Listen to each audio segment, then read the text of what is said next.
वित्त मंत्री सुरेश खन्ना ने जब बजट भाषण शुरू किया तो योगी सरकार की उपलब्धियां गिनाई। यूपी किन मामलों में नंबर 1 है और किस मामले में आगे बढ़ रहा है, इस बारे में उन्होंने विस्तार से बताया। पहले उन दावों को समझ लेते हैं जिन दावों के जरिए यह बात कही गई है। जी हां, तो आइए अब एक एक करके आपको बताता हूं। गन्ना मूल्य भुगतान में यूपी पहले नंबर पर है, यह बात कही। 5 साल में 1,72,745 करोड़ के गन्ने का भुगतान हुआ, यह बात भी उन्होंने कही। पीएम किसान सम्मान निधि देने में यूपी नंबर 1 है, यह बात उन्होंने कही। 2.55 करोड़ किसानों को पीएम किसान सम्मान निधि का लाभ मिला, यह बात भी कही। यूपी 5 एक्सप्रेसवे वाला देश का पहला राज्य है, यह बात उन्होंने कही। इसके अलावा अब आगे देखिए, एक एक करके हम आपको बता रहे हैं और क्या कुछ कहा सुरेश खन्ना ने।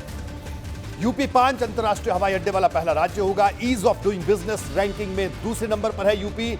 यूपी के 15 करोड़ लोगों को मुफ्त राशन का लाभ मिला। 1.67 करोड़ महिलाओं को मुफ्त सिलेंडर देने वाला पहला राज्य उत्तर प्रदेश बना और 5 साल में 42,50,000 पीएम आवास योजना वाले घर भी उत्तर प्रदेश ने दिए, ये बात भी उन्होंने अपने बजट भाषण में कही। 2.6 करोड़ शौचालय बनाने वाला पहला राज्य। 64,398 हेक्टेयर जमीन से अवैध कब्जा हटाया गया। बीमारू राज्य से निकलकर अग्रणी राज्यों में शामिल हुआ, यह बात भी मुख्यमंत्री योगी आदित्यनाथ भी जिस वक्त सदन में मौजूद थे, सुरेश खन्ना ने बात अपने बजट भाषण के दौरान कही।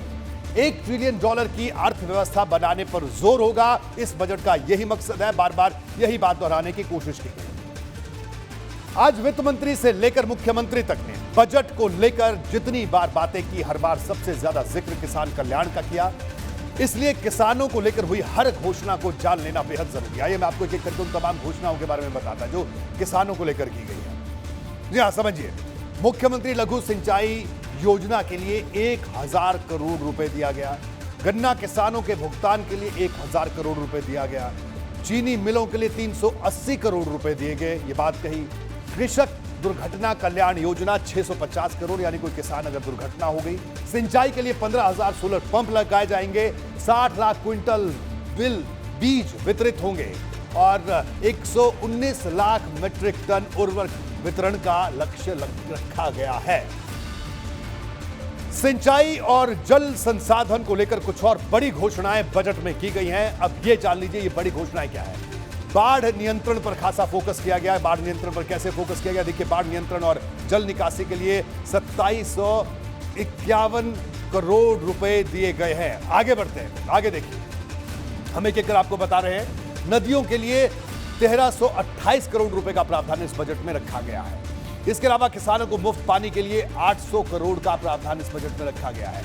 मध्य गंगा नहर परियोजना के लिए 600 करोड़ रुपए और आगे देखिए, सरयू नहर परियोजना के लिए 310 करोड़ रुपए। ये मैं एक एक करके आपको तमाम आंकड़े बता रहा हूं। सरयू नहर परियोजना के लिए 310 करोड़ रुपए और अर्जुन सहायक परियोजना के लिए 20 करोड़ रुपए का प्रावधान इस बजट में रखा गया है। एबीपी गंगा, खबर आपकी, जुबान आपकी।